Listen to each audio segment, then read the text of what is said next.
Hi everyone, it's Vicky here and welcome to the last day of my event featuring Penny Black. Today I'll be using this cute little girl.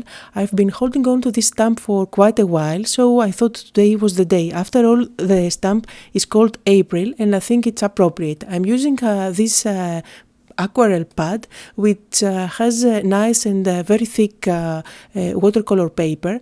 You can see how thick it is. And it has a smooth and a rough edge.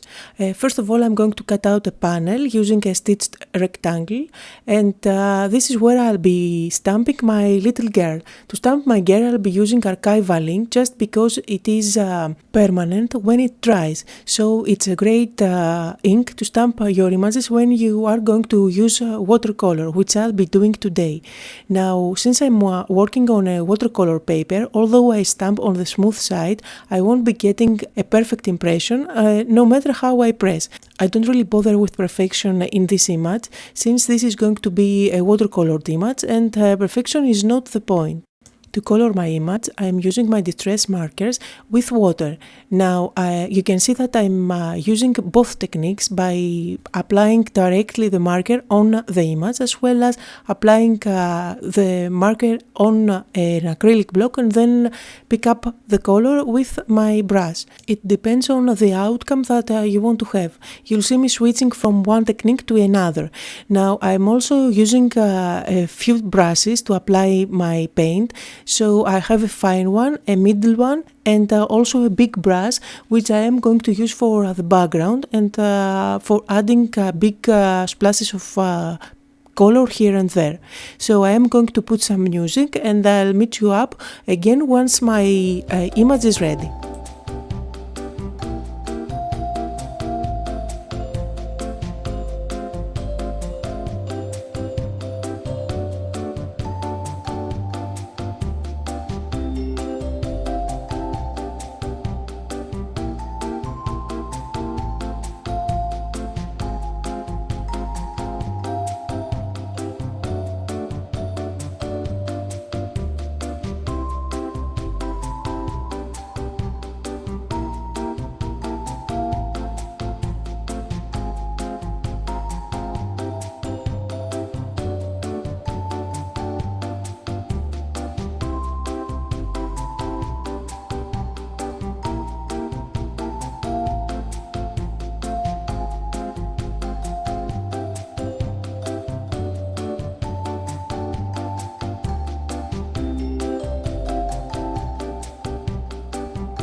At this point my image is colored. I'm just applying some background there for the sky, and you can see that although I've used the same marker, peacock feathers, for the watering can and the same for the sky, you get a totally different look, and that depends on the amount of water that you add on the color, so you can get a light version or a very concentrated one.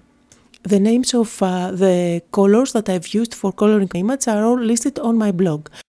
Finally, I'm using my white gel pen to add some highlights here and there on her dress, her boots, as well as the watering can.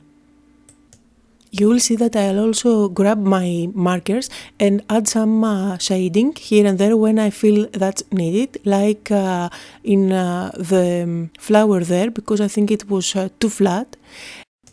Once I'm happy with my coloring, I can go ahead and assemble my card. I'm sticking the panel on top of a yellow panel to mat it, and I think this will bring the colors more to life. I'm not shy with my tape adhesive at the back. Just because I used watercolor, my paper is quite wonky, so I need to make sure that it's going to lay flat, nice and flat there. And my card base is a standard card that's 4 1/4 by 5 1/2, and it's actually a top folding card. Now, to add just a bit of dimension, I'm going to stick the yellow panel on top of my card base with foam tape. This little girl is just adorable, and although this is a very simple design, I think it will bring a smile to the recipient. And that's why, for my sentiment, I'll be using the smile word by using this die. This is actually a creative die by Penny Black. To cut out my word, I used just a scrap piece of white cardstock, which I have colored black before cutting it out. I added some dots of glue with my glue pen at the back, and now I'm going to stick it on top of my card. I'm also going to add the dot there. I just need to find it. I think it's inside my die. And as usual, for the final touch, I just need to use my Wink of Stella glitter pen. So I've used it on the boots, on the red flower, as well as on her hat. And I just hope that with this card I'll finally bring spring. And that was the card for today. I hope you had fun and got inspired. And if you did, don't forget to leave me a comment as well as give me thumbs up on my YouTube channel. All the supplies that I'm using are linked and listed on my blog. Thank you all for watching.